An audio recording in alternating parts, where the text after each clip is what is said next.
παιδιά, τι κάνετε? Captain Κώστας πει εδώ και σήμερα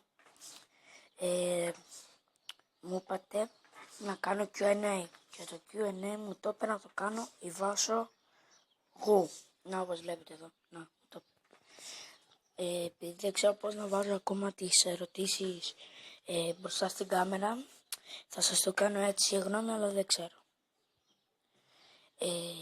Πρώτη ερώτηση ήταν από το Captain Χάρη Παπαδημητρίου που με ρώτησε ποιο είναι το καλύτερο παιχνίδι στο Play 4. Το καλύτερο μου παιχνίδι στο Play 4 είναι το Call of Duty Black Ops 3 και το Battlefield και το Minecraft. Αλλά πιο πολύ είναι το Call of Duty. Επόμενη ερώτηση μου την έκανε πάλι ο Captain Χάρης Παπαδημητρίου που με ρωτάει ποιος είναι ο πιο καλύτερος YouTuber. Ο καλύτερος μου YouTuber είναι ο 2J. Όπως θα είναι φυσικά και σε εσάς. Μου αρέσει αυτός ο YouTuber γιατί κάνει κωμικά βίντεο. Έχει τα comments που βγάζει τραγούδια και γελάω με αυτά και βγάζει και video game. Και μου αρέσει.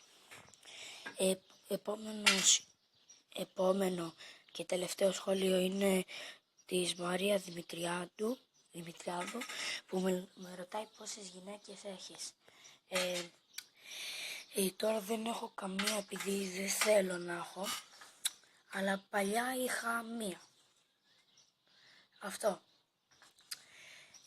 ήταν το Q&A για σήμερα. Συγγνώμη που δεν έχω μάθει ακόμα πώς να τις βάζω πάνω στο βίντεο που κάνω. Συγγνώμη, κάποια μέρα θα μάθω και στο επόμενο Q&A που θα μου στείλετε μια άλλη φορά μπορεί να το κάνω. Επίσης για το επόμενο βίντεο θα μου στείλετε τι παιχνίδια θέλετε να παίξω. Εντάξει, γεια σας.